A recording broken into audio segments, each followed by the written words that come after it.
Pala Saint Thomas കോളേജിൽ ലോക തണ്ണീർത്തട ദിനാചരണം നടത്തി. ലയൺസ് ക്ലബ്ബ് ഓഫ് അരുവിത്തറയും പാലാ സെന്റ് തോമസ് കോളേജ് ഭൂമിത്രസേനയും NSS യൂണിറ്റും സംയുക്തമായാണ് ലോക തണ്ണീർത്തട ദിനാചരണവും ശുചിത്വ ദിനാചരണവും നടത്തിയത്. പരിപാടിയുടെ ഉദ്ഘാടനം ചലച്ചിത്ര സംവിധായകൻ ഭദ്രൻ മാട്ടൽ നിർവഹിച്ചു. ഞാൻ ഈ സെന്റ് തോമസ് സ്കൂളിൽ ഒരു വാക്ക് തമിഴ് പറയും, ത്വരത്തപ്പെടുക എന്ന് പറയും. ഇവിടുന്ന് നമ്മളെ ഓടിക്കുക എന്ന് പറയുന്നില്ലേ, അങ്ങനെ ഓടിക്കപ്പെട്ടവനാണ് ഞാൻ. പാലാ സെന്റ് തോമസ് സ്കൂളിൽ നിന്ന് ഞാൻ ഓടിക്കപ്പെട്ടവനാണ്. ഇങ്ങോട്ട് ഡോൺ ബോസ്കോ ഇരിഞ്ഞാലക്കുട സലേഷ്യൻ കോൺഗ്രിഗേഷനിലേക്ക്. അപ്പം അതിനോട് പറയാൻ കാരണം അച്ഛൻ പറഞ്ഞു, ഞാൻ എപ്പോഴും ആഗ്രഹിച്ചിരുന്ന ഒരു പ്രീസ്റ്റ്ഹുഡ് എവിടെ നിന്ന് വേണ്ടിയിരുന്നു, സലേഷ്യൻ കോൺഗ്രിഗേഷൻ.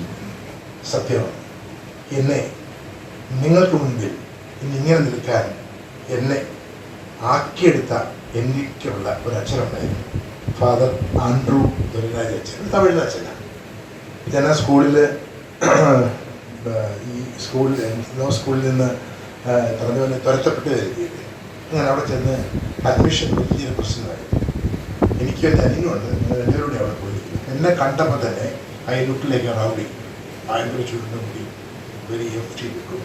എന്നെ കണ്ടപ്പോൾ തന്നെ അച്ഛൻ പറഞ്ഞു, ഇങ്ങനെ കണ്ടാൽ തന്നെ ഇന്ന് പുറത്തൻ്റെ റൗഡിമാരൊക്കെ തമിഴ് സംസാരിക്കുള്ളൂ, തമിഴും ഇംഗ്ലീഷും അല്ലാതെ മലയാളം അദ്ദേഹം സംസാരിക്കും. Saint Thomas college principal professor doctor James John അധ്യക്ഷനായിരുന്നു. ലയൺസ് ജില്ലാ project coordinator Sibi Mathew Plathottam മുഖ്യപ്രഭാഷണം നടത്തി. ടോമി കുറ്റിയാങ്കൽ, NSS പ്രോഗ്രാം ഓഫീസർമാരായ doctor Jayesh Antony, professor Robert Thomas എന്നിവർ ആശംസകൾ അർപ്പിച്ചു. മാഞ്ഞൂർ കൃഷി ഓഫീസർ ഷിജിന VM ബോധവൽക്കരണ ക്ലാസ് നയിച്ചു. NSS വോളണ്ടിയർ സെക്രട്ടറിമാരായ ജെയിൻ ഷാജി, ഹരി ഗോവിന്ദ് എന്നിവർ പരിപാടികൾക്ക് നേതൃത്വം നൽകി.